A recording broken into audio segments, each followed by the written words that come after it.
I don't mean to come back to the Fed thing, but do you kind of think he's just like a little whiny? He just lost to this guy in the round of 64. Like, I'm sure he was pretty Well, we've seen emotional. him switch paddles. We've seen him. I know. Anytime he loses, it's somebody else's fault.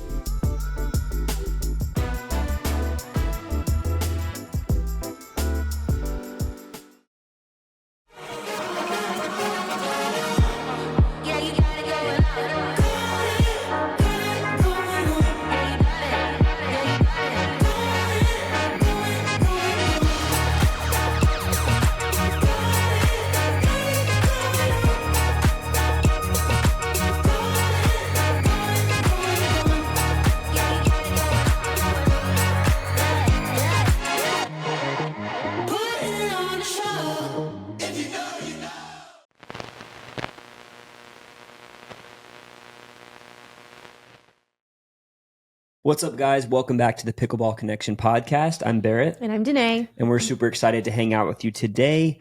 As always, we're going to get into some of the latest pickleball news, talk about some things that are developing and some different topics in regards to the pickleball industry as a whole. So without further ado, let's hop right into it. Take us away, Danea. So today, I guess this week, pros are playing the Atlanta Slam event, which is a really big event for the PPA Tour, the Professional Pickleball Tour. And Federico Staksrud, who is rated #1 men's singles player in the world, actually lost in the round of 32. Did you see that? Round of 64. No, shut up. 64. My bad. I spoke wrong. He lost in the round of 64. Yeah, super early. The guy was had a seed in like the 50s or 60s. So crazy. But immediately after that event, Fed tweeted a tweet that kind of blew up across the pickleball internet. And so what Fed said was, singles pickleball has become mini tennis at this point. There's no point on going to the net of the return.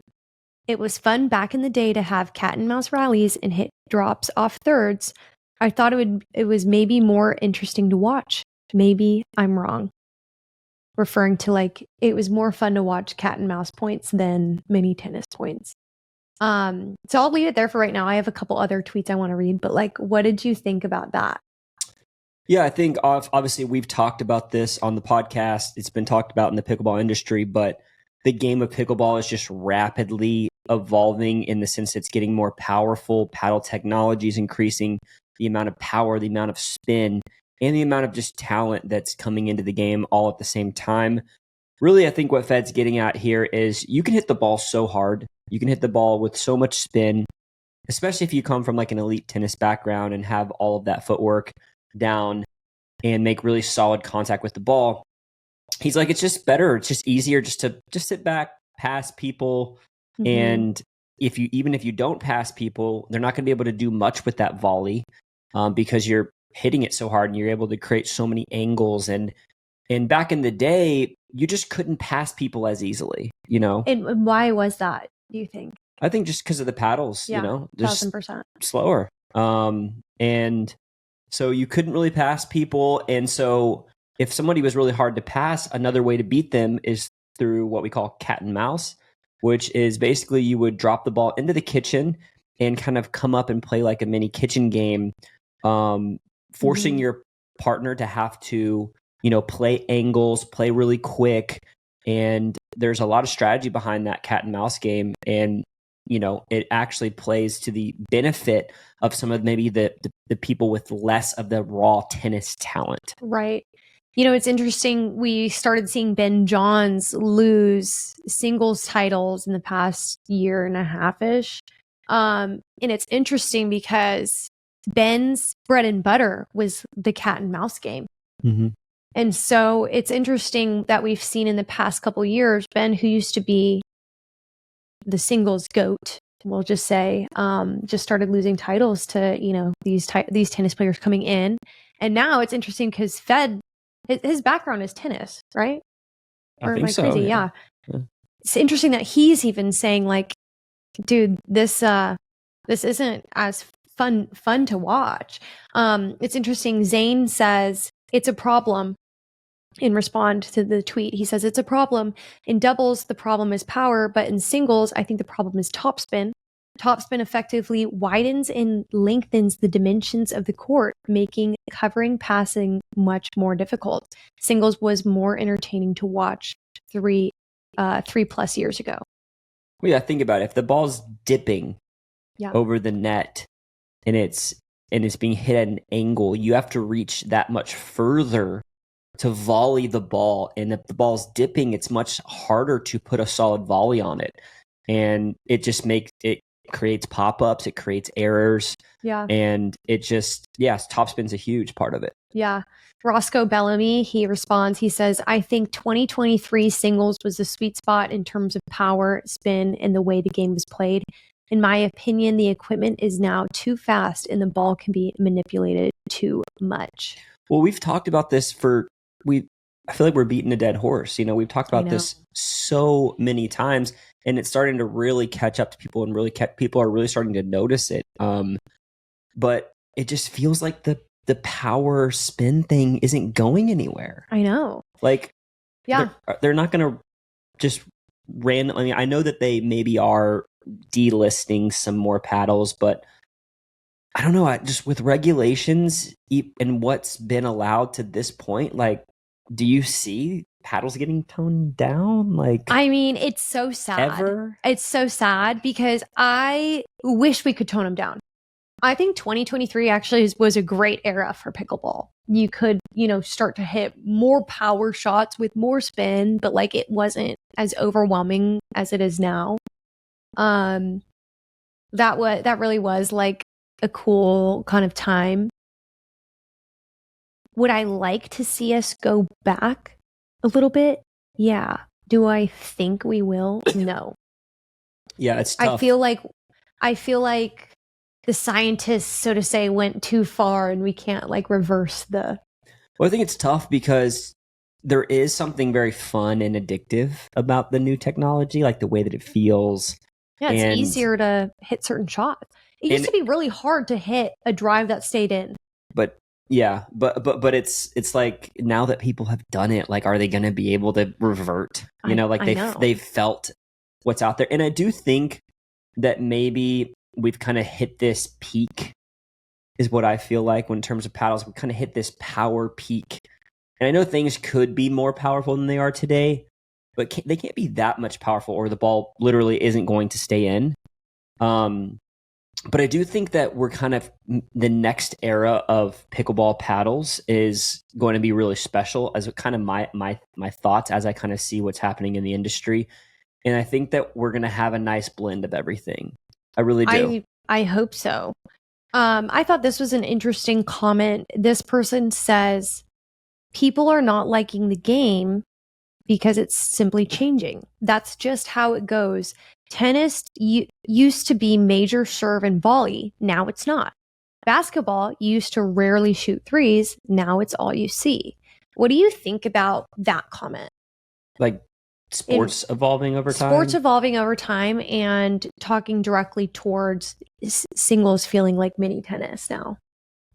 Yeah, I mean, I think it's even the same in like the NFL and football. Like there was an era where teams just ran the ball. It's what you did. And then kind of this era where every team is slinging the ball around, passing it 45 times a game. And, now it's kind of coming back. So I think there's like ebbs and flows to every sport. I think as you adapt, like it's up to the player and it's up to coaches to continue to adapt and make changes to ultimately to win, because that's why people want to win. But do you think that, like, this person's basically saying, like, just let it happen, it's going to change?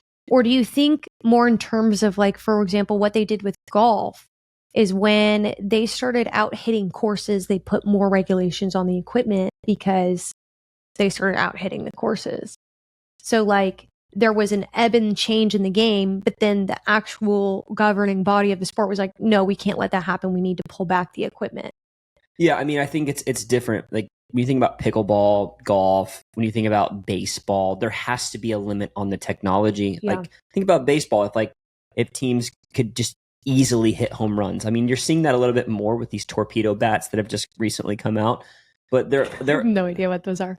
Anyway. There are ebbs and flows with sports, and this is, I think, like to this guy's point, this does happen across sports. So I do think that there have to be some regulations, but there also has to be the room for new technology and new developments, because that's good for the growth of the sport. Did people start shooting threes because of better technology, or did they start shooting threes because that was just a different way to play the game? I think basketball and football isn't a very fair representation because the ball doesn't change, the basket height doesn't change, the court dimensions obviously don't change. And it's not like, in baseball or golf or something like that, people use different brands of equipment. In basketball, you might have different brands of shoes, but it's not going to affect the difference in how you shoot the ball. Right. So I think that it's different depending on the sport, but if it's something where you're making contact with a ball, with some sort of equipment, like, I think that's different than, some of these other sports where, people are using their hands to shoot a ball, to catch a ball. That's what I'm saying. Different. Like, I feel like that's way different. Like, that is just the strategy is changing, whereas the equipment is changing, which is changing everybody's strategy. Yeah. You know what I mean? Like, I feel like those are two very different scenarios. Hey, have you heard of the new Play More app? No. What is it? Basically, the Play More app is like a stress-free scheduling app for pickleballers. So I don't know, we've struggled a lot in group text trying to organize play. You'll set it up and somebody will just like the text. And I'm like, does that actually mean you're coming or not? Yeah, and it's like, you never know how many people you have, like what rating they are. It's kind of annoying. It can kind of just be a nightmare to try to organize groups because group texts are just not fun. So basically the Play More app lets you send out invitations. You get an RSVP list. If somebody doesn't show, there's a wait list that will actually like put somebody right into. No way. Yeah, it's really cool. Dang, that's awesome. What's it called? It's called the Play More app. So you should download it at the App Store, or you can go to getplaymore.com if you want to look at it online.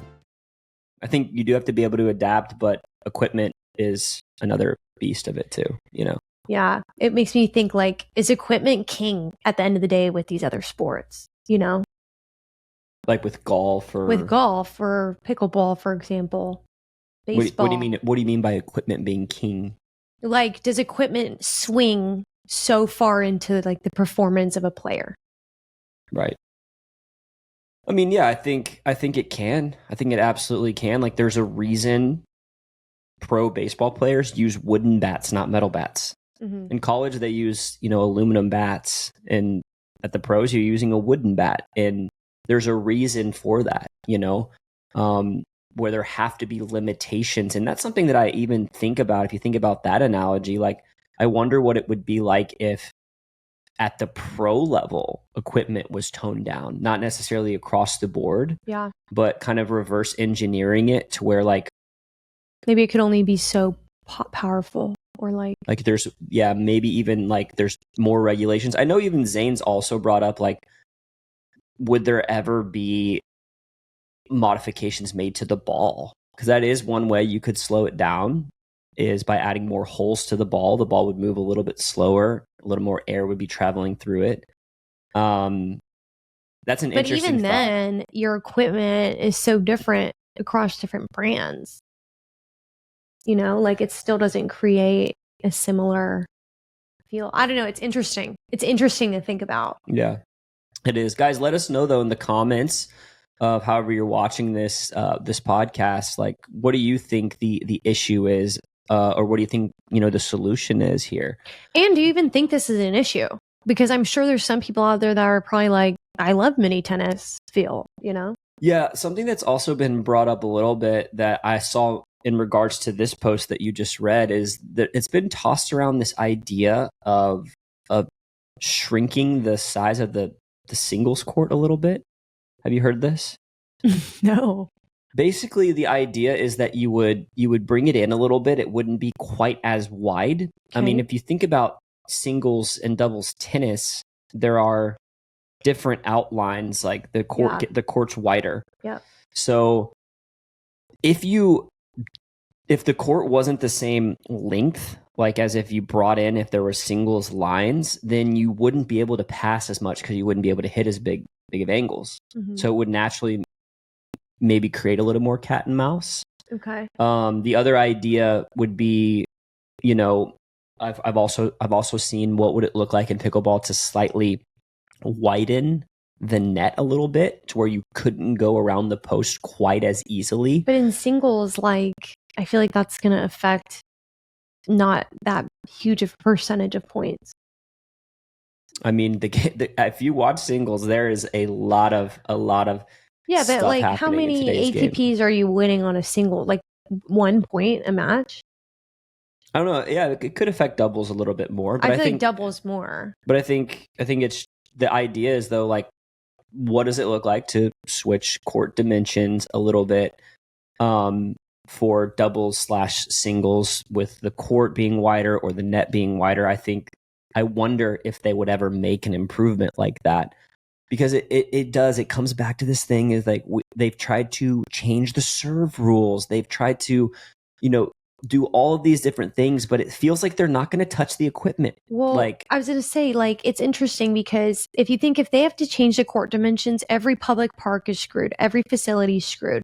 Like, it's almost like too big of a headache. Whereas you'd think, like, it'd be easier to change the ball or paddle. They could, but here's the thing. I think also singles is not played as widely public in courts. So, you could obviously just change it at the pro level, like throw some lines down at the pro level. I don't think you would have to necessarily and see if it sticks. I don't think you'd actually have to implement it across nationwide courts right off the bat. It might just be a pro thing. I don't know. Yeah, it's interesting. Interesting to think about. Yeah. I would be very interested just because, obviously it is like that. They did that in tennis. So, all right, let's move on to the next one. What do you think? Let's do it. Guys, again, let us know in the comments, about this topic. I think it's really interesting. We've talked about it. The game is evolving. The game's evolving. Yeah. We've talked about the paddles for so much, but it's true. It's affecting the game on a large scale. Okay, I briefly wanted to touch on this next post. I saw this on the Kitchen Facebook page, and basically it talks about, with it. It says in light of the recent Ben and Colin Johns developments, which I think we talked about in the last podcast. Mm-hmm. If you haven't already listened to that one, go listen to it. But Ben and Colin, in the last MLP, they withdrew due to what they called inadequate lighting. And we are seeing an increase in eye protection. Mm-hmm. I'm seeing a lot of these like white frameless like glasses. Yep. So basically, on this post, they're asking who in pickleball wears eye protection, and do you think it will ever become mandatory for tournament play? And the comments were pretty mixed. There was a lot of people in the comments like sending photos of themselves with like black eyes where they've gotten like hit by a pickleball. But you've gotten hit like in the eye before? My face is a magnet for a pickleball. You hit me in the head the other week. Yeah. Last week you hit me in the eye. Not on purpose. Not in the eye. It wasn't the eye. It was right here. Okay, that's why I didn't talk to you for like 5 minutes. You did. You got super quiet. What's crazy is I think the ball was gonna land in. No freaking way. It was on a downward trajectory. I hit down on that ball. We could fight about this right now. It's not worth it. I hit down on that ball. Right into my eye. Dude. It was coming like this. No, it wasn't. It would have been close. Anyway, so it's funny that you bring this up regardless, because we're seeing more and more pros start to wear eye protection. Like when we first started playing, I feel like we always bring this up, it was 2019. We're like dinosaurs in the sport compared to a lot of people, but you don't really see many people wear eye protection. But it probably was around, 2023, 2024, and now obviously, this year I'm seeing more and more pros start to wear eye protection. Because of power paddles. Yeah, it comes down to they're doing everything, we've talked about the game being faster, but they're doing everything. They're complaining about it, which also brings back to the first point. Like, I don't mean to come back to the Fed thing, but do you kind of think he's just like a little whiny? Well, I don't know. Here's the thing. He just lost to this guy in the round of 64. Like, I'm sure he was pretty Well, we've seen him switch emotional. paddles. We've seen him. I know. Like, I know. anytime he loses, it's somebody else's fault. I wish he would come out after like a singles match and just be like. To his credit, he tweeted right after that tweet and said, Chris or whoever the guy that beat him, he was like, Chris played really well. He deserved to win. Like, okay, good. I didn't see that. Okay, like to his credit. I love that for Fed. I love Fed. Fed needs some of that in his life. I know. I actually thought that was like classy of him to say that. But where was I going with this? We were talking about eye protection and then I got way off. Yeah. We're seeing more and more eye protection because of the paddles. And yeah, I'm seeing more and more pros specifically choose to wear eye protection, which I think is genius. Like, because think about it. That's your livelihood. If you get hit in the eye, you're done. Tell me, you told me one time, I don't see you wear it much, but you told me one time you feel like you play more confident. I play more confident. I do. We need to get you some eye protection. I was going to say, this is my issue though. So, and this is the issue across the board, I think, for a lot of pros is they feel like when they wear eye protection, they can't see as easily or see as like crispy, I'll call it. Which I agree with. Is that why you're seeing like these, I think they're like frameless glasses. Yes. So now I feel like frameless glasses are starting to come into the sport because it doesn't like put a tint on how you see, but you still have the protection of the frames if the ball hits you in the eye. So honestly, I should try that because I really do feel like personally I play way more confident if I have eye protection on. In the summers, a lot of times I'll wear sunglasses when I play. But like indoors and stuff like that, like, or if it's nighttime, I obviously don't wear anything, but I want to get back into it because like I said, I've gotten hit in the eye so many times. It's pretty scary. So I really need to. Is it me or does this like, do these frameless glasses kind of look a little weird? They look weird. They give me like, you know, the paper 3D glasses. The what? The paper 3D glasses that you get at the movie theater or whatever. They give me like that kind of vibe. That's true. Like they feel a little like they're weird, bulky, but I think it's because they go down on the cheekbone a little bit. You need the frame on the bottom, like because they're trying to protect the eye. What's this bone called? They're not trying to protect the bone. They just don't. As well. If you don't have this here, then the ball will hit you. Then you need this frame here. Yeah. Anyways, they're kind of curved and they just go like down a little bit, like low. They're kind of interesting looking. I haven't tried any on, obviously. You want to try some? We'll get you some. Guys, but let us know in the comments. Do you wear eye protection? I'm curious how many of you. And if you got hit in the eye, I'm curious if it's as common as I think it is. So here's the thing. I really haven't had I've gotten hit in the face. I've had some close calls. I really haven't had a bad eye experience. So maybe that would change me, but I feel like I wouldn't want to wear glasses. And that's what I think is an interesting thing is like people in the comments of this are like, it should be mandatory. Probably all the people that have gotten hit in the eye think it should be mandatory. But I feel like I just wouldn't want to wear them. Like, I don't know. I wouldn't want them on my face. Like that kind of bothered me. Maybe you're like me. Let me know in the comments. But yeah, I don't know. I don't know if it will ever be mandatory, but I guess we'll see. I think it's a good idea, regardless. I feel like it's that thing where, like, if you ever go, like, rent bikes, like, wearing a helmet's mandatory, but, like, I never wear a helmet. Don't take your safety advice from him. That's all I'm saying. Just wear the glasses, wear the helmet. Bikes we rented, I took my helmet and I put it in my car. And then on our way back, I stopped by the car and grabbed it. Listen to this advice, you guys. Wear your helmet, wear your glasses. Okay. Let's wrap it I up. think that's all we got. Guys, thanks for hanging out with us on today's episode of the Pickleball Connection podcast. We appreciate your What? Guys, I just absolutely butchered that outro. Let's try it again. Guys, thanks so much for hanging out with us on today's episode of the Pickleball Connection podcast. Be sure to like, subscribe, and follow, and we will see you on the next one.